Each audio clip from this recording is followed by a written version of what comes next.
Hello, I'm Tony Brooks, and this is Agri, Arkansas.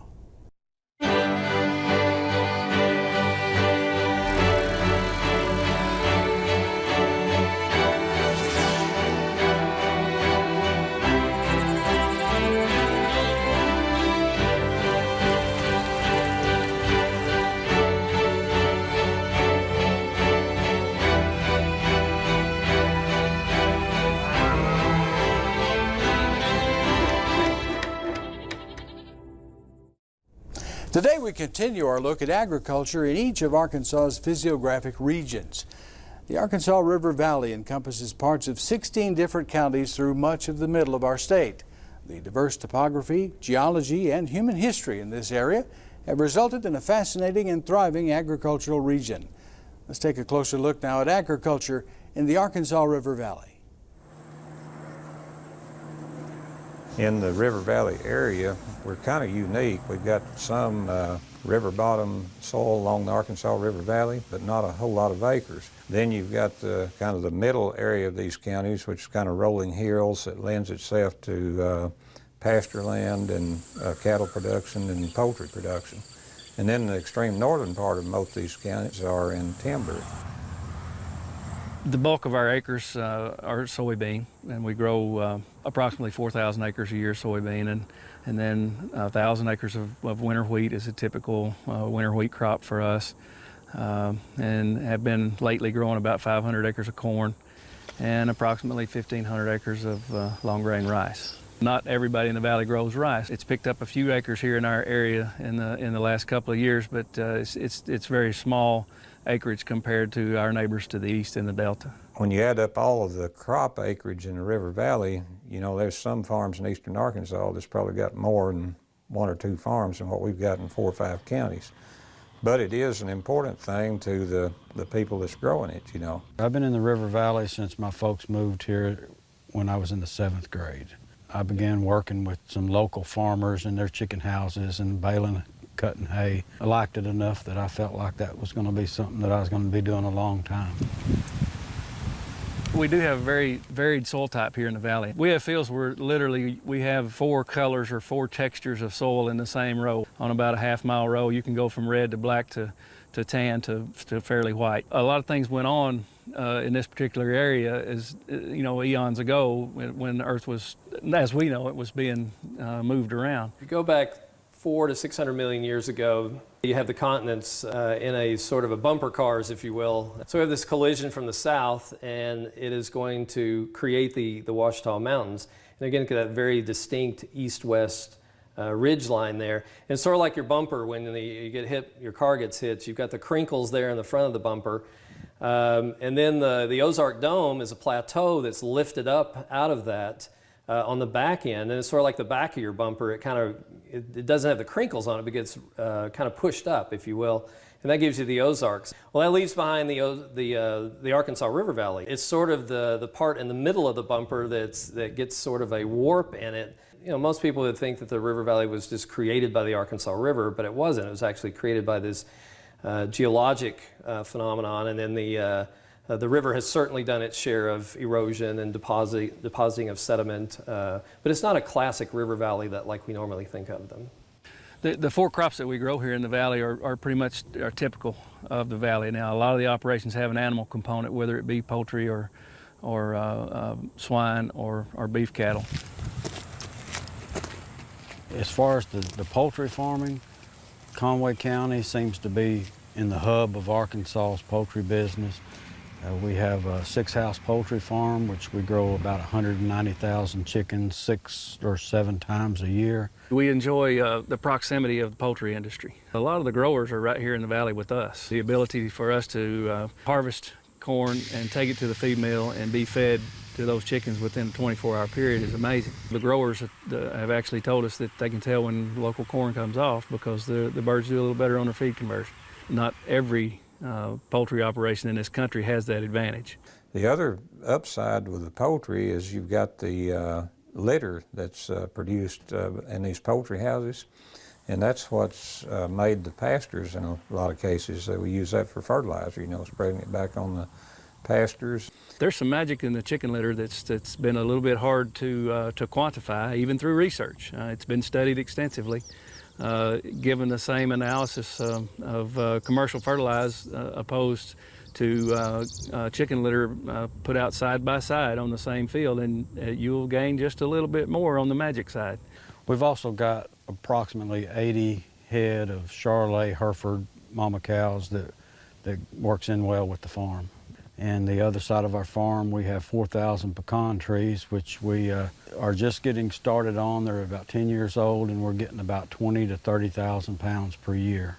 The way it all works in a big circle for us is we take the chicken litter from our poultry houses and use in between the pecan trees, and then we cut the hay in between the pecan trees to take back to the cattle. Therefore, we save on our fertilizer, and then we save on our hay, and nothing really goes to waste, and it's very efficient.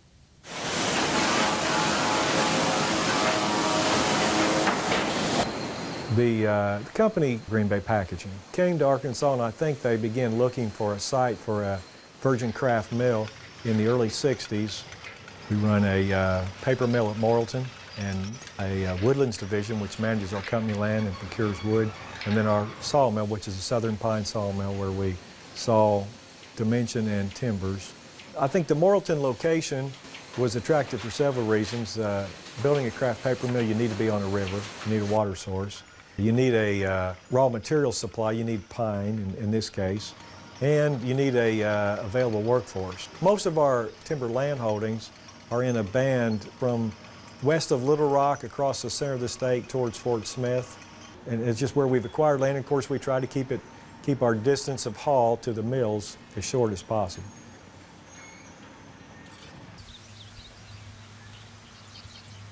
Well, it even started like in the late 1800s. They brought peaches into this area. And from then on, there's been quite a few people that have been instrumental in growing peaches in this area. And it became a very big industry from the 20s, 30s, 40s into the 50s. On any agriculture thing, you know, weather, climate, your area is a big factor, and that's what's so good about this area here for growing fruit. We have some good, well-drained soil here. The climate can be harsh sometimes, but for the most part, we can grow some really good fruit here in the River Valley. We live in an awesome river valley here, the Arkansas River Valley. What really is significant is that we're about 500 feet above that where we're standing here. By growing the grapes up here on top of the hill, we have a natural frost protection. The river makes a great bend here, starting south of Altus and going north and a little bit west towards Ozark. Our bend goes around this mountain. And the whole river valley becomes our warm air reservoir.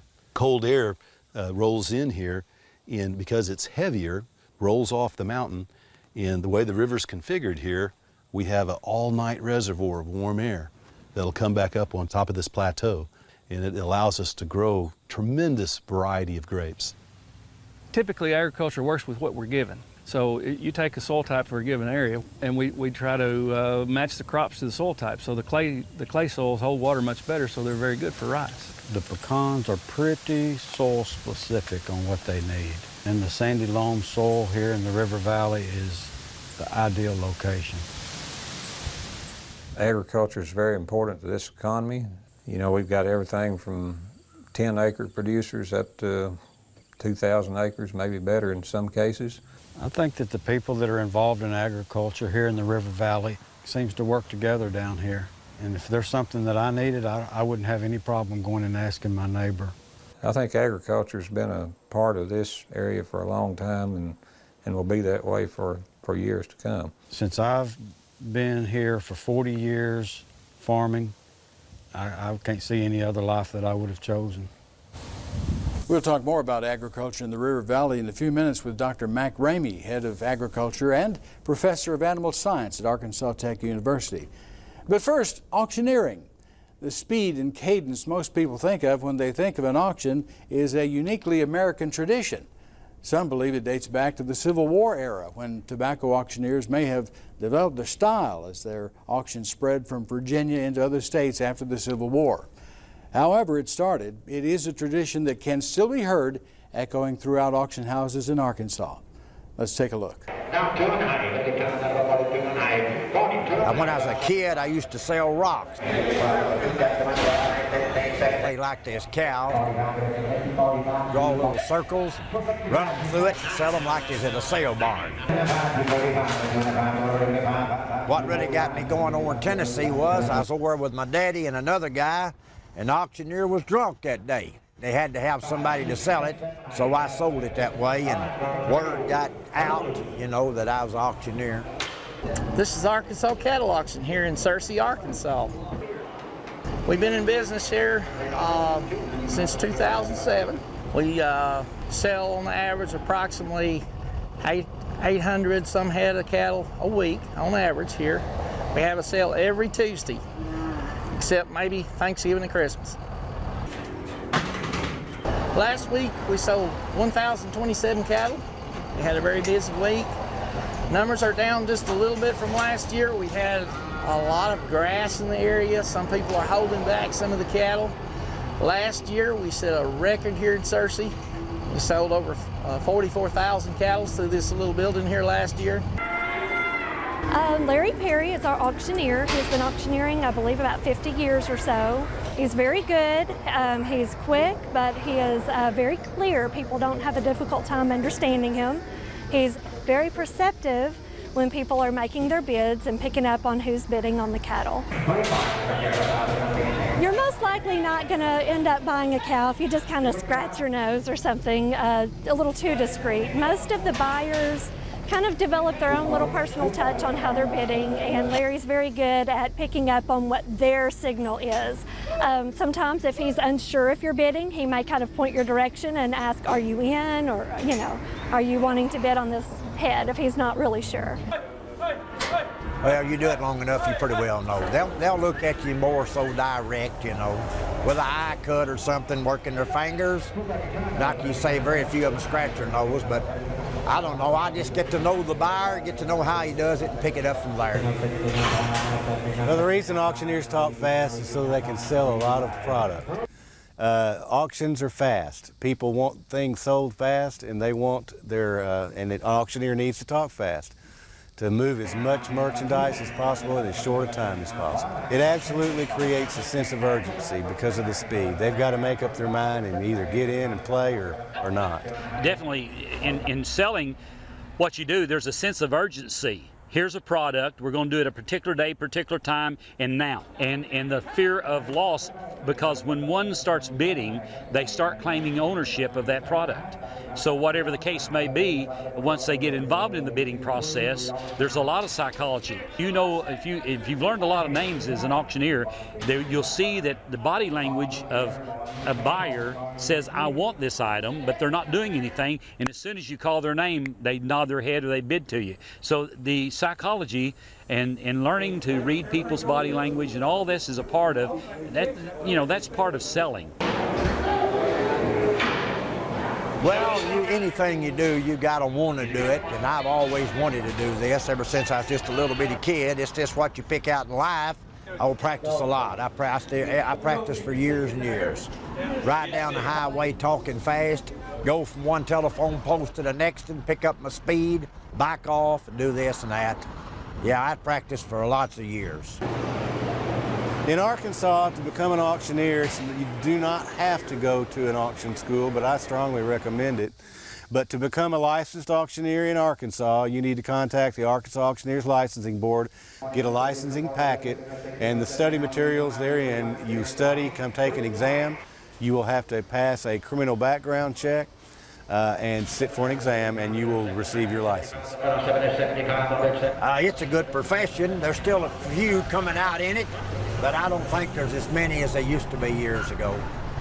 It'd be a good profession for a young man to get into it. But anything you gotta want to do it, and I love to do it. We'll learn more about the art of auctioneering in just a bit when Brad Woolley, a longtime auctioneer, joins us on our panel discussion. Throughout Arkansas, communities are coming together to grow food. Even in your more urban settings, people are finding opportunities to get their hands dirty. One such opportunity is in Maumelle, and it's also helping the local food bank. This is the First Fruits Community Garden next to the First United Methodist Church of Maumelle. Started out real small, and very quickly it became something even bigger than we thought it was going to become. I work here at the church as the secretary, and I was the one placing orders for our local food pantry, Hope Ministry, you know, ordering beefaroni and things like that. I thought it was really sad that we're not providing good fresh vegetables and fruits to them.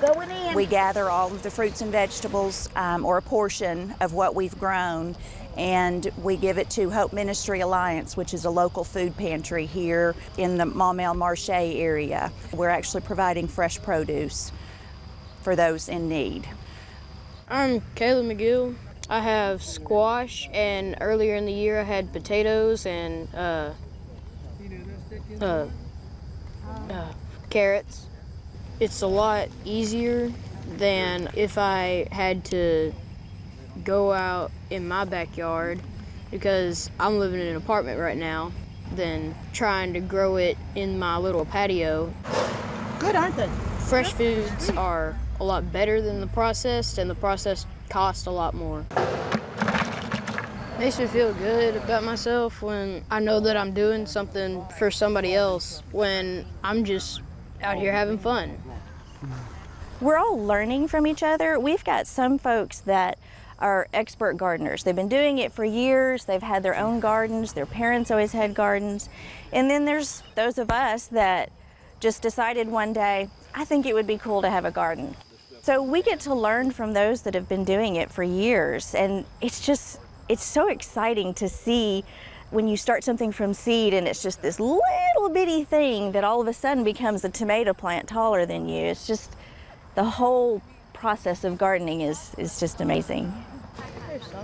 For people to know that they can grow things on their own, there's a lot of first-time people doing these gardens, and they feel like they've done something really great. And then when they taste the things that they've grown, they're so happy with it. I mean, they say, oh my gosh, I never knew that a real tomato could taste so good. As a matter of fact, my own husband doesn't like tomatoes at all, and I grow tomatoes at home. He loves them. He absolutely loves them. Little salt, they're perfect. I planted radishes and carrots today. I like the fact that we actually share our produce with those that need it. We provide for Hope Ministry Alliance Food Pantry.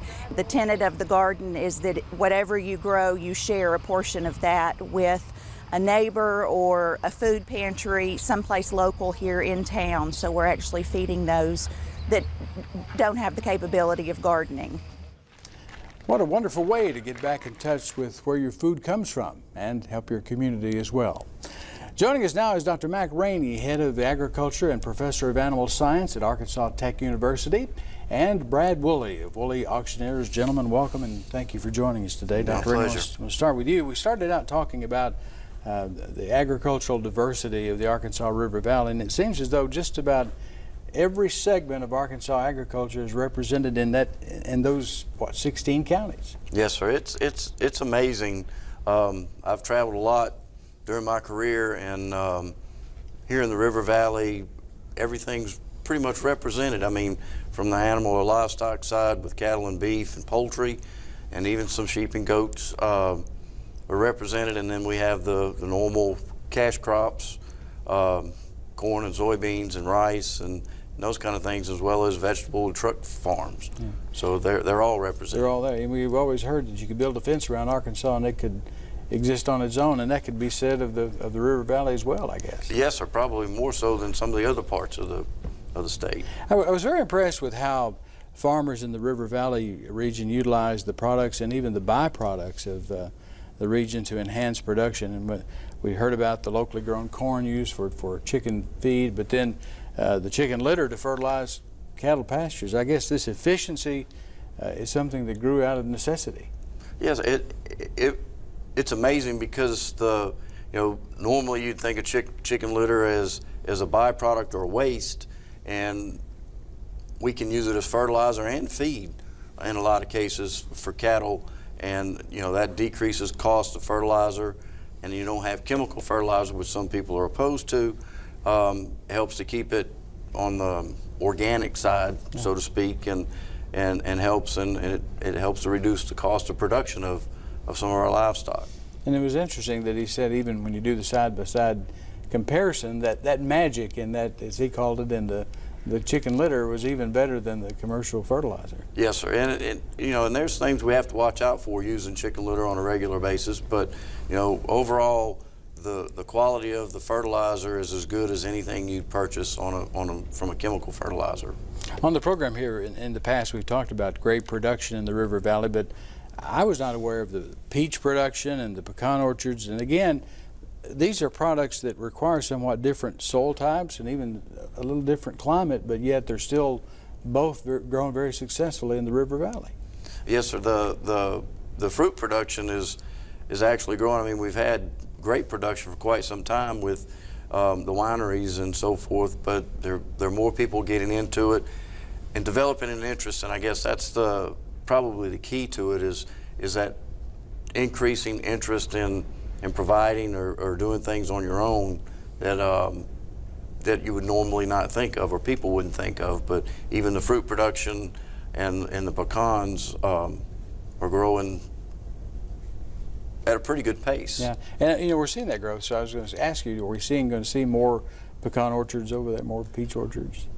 I would say so, because the pecans and Mr. Billy said that they're very particular with their soil types and so forth, and that is extremely true. And if somebody has some fallow land that they wanted to put into production and they had the right soil types, pecans are excellent. One of our, in 2010, 11, 12, when we had the drought, was really hard on the pecans, but when we have proper water and those things, they really thrive with our weather that we have here in the River Valley. And this is what I was going to lead to my next question. Some of the other areas of the state, we're seeing some changes in traditional crops like cotton in the Delta. We're seeing less cotton because of competitive prices, cotton being produced elsewhere. Are we seeing changes like that in the River Valley?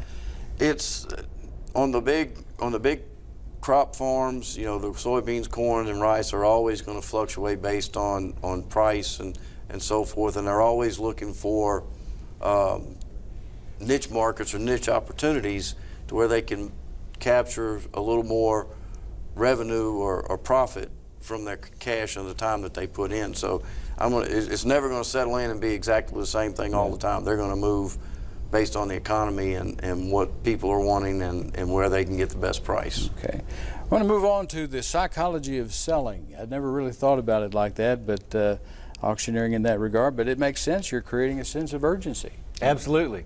Yeah, the auction method does create a sense of urgency, and that's why it's been so successful for forever. We learned in that piece that you don't have to go to school to be an auctioneer, but you recommended it. I think in Missouri you do have to go to school, but you have to sit for an exam. What are some of the things that you need to know that you'll learn to pass that test? Well, in Arkansas, you're going to need to be familiar with the rules and regulations and the law that was passed in 1989. They're general, simple, basic principles. The most critical part about the auction is the chant, which is to me very difficult in some cases to learn. Other instances, it's pretty easy for people. And there are auction schools that teach that, but you don't have to go to auction school. In fact, my father, he was asking an auctioneer how he got his talent, and he said it was God-given. And my dad went out and found where he could buy him a God-given talent. And that's how he got started. When we first started preparing to do this piece, I was reminded of the old country song by Leroy Van Dyke, the auctioneer, about the little boy that dreamed of being an auctioneer. Is that something that happened to you? Well, not necessarily. My father got his start in an auction house in Pine Bluff, Arkansas, and we sold a lot of used articles, and that didn't excite me, to be honest. But there came a day when I did travel with my father, and he sold a piece of real estate that was very successful in a few minutes. That turned my head, and I decided that this was my calling. Yeah. Well, I know that there's no way I could do it. I mean, we'd be there all day if it were me, but I guess you develop a rhythm or a chant, and we've got about a minute left, and I wondered if you could tell us about your chant and give us a little demonstration. Certainly. My father was one of the type of auctioneers that was going to be clearly understood. And he said, if you're going to work for my firm, you're going to be clearly understood. So I went to an auction school when I was 18 years old and came back and went to work selling. Rhythm is key to an auction chant. Breathing correctly makes it to where you can do it all day long, like the gentleman in the cattle auction. To sell 800 head of cattle, that takes a while. Yeah. That's a lot of cows to sell. Can you give us Certainly. I'll give you a short little example. $25 bid now, 50. $25 bid at $50 now. 25, 50 now, 50 now, 75, 75 now, 100. And now one now, 1 1/4. 125 now, 50 bid to 50, give the 150. Then I've sold it for 125. Buyer number 12. So excellent, excellent. And I understood every word of that. Good, that's good. And you know, we're out of time, but if I'd let Brad do the interview, we could have got in a lot more questions. So that's all the time we have for now. Thank you for joining us. We hope you'll join us again next time here on Agriculture Arkansas. I'm Tony Brooks.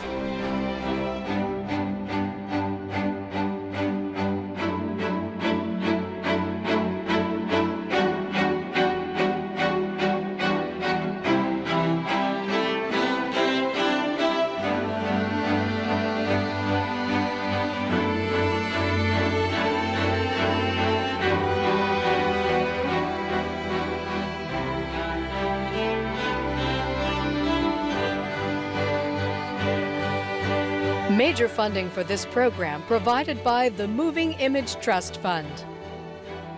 Additional funding for this program provided by the Arkansas Agriculture Department.